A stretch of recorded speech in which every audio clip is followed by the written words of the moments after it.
guys, so today I'd like to share with you how I French braid my hair with extensions in. I have one beaded row for added volume. So what I'm going to do is put a little bit of Davines Oil, not oil, into my hair. It's going to add hydration, shine, and separation to give the hair a little texture. Also just going to help me detangle a bit. So about a quarter size is all you'll need. I'm going to rub it into my hands evenly and start at the ends and work my way up.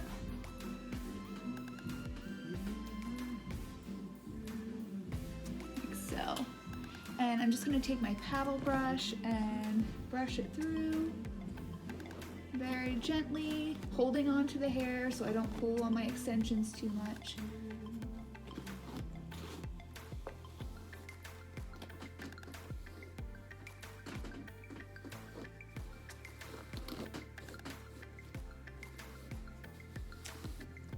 Okay, so I'm going to turn around so you can see how I do this.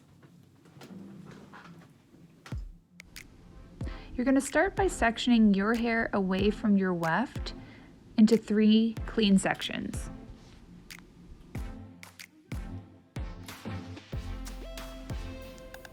Once you have your 3 clean sections, you're going to take the left or the right side, whichever is more comfortable for you, and overlap the middle, and then overlap it again with the opposite side.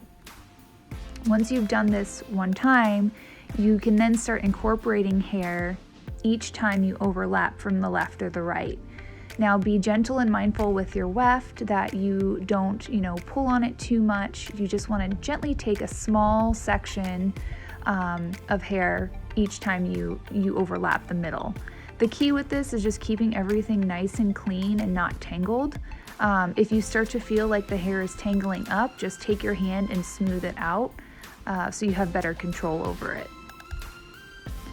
I also find that when you are detangling or smoothing out the section, if it does get tangly, using the side of your fist to press the middle strand tightly against your head as you're doing it really helps, so that way you don't lose your grip on the 3 separate strands and have to start all over again.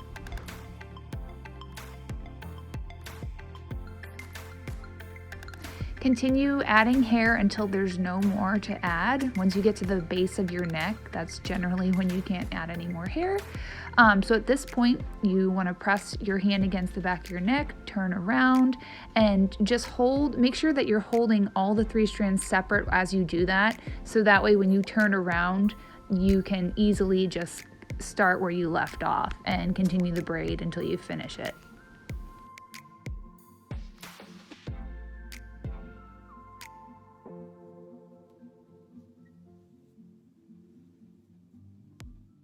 So now to tie it off, you want to kind of gather the whole length of the ends with your fists to grab all of those little pieces that are kind of going every which way, and start above the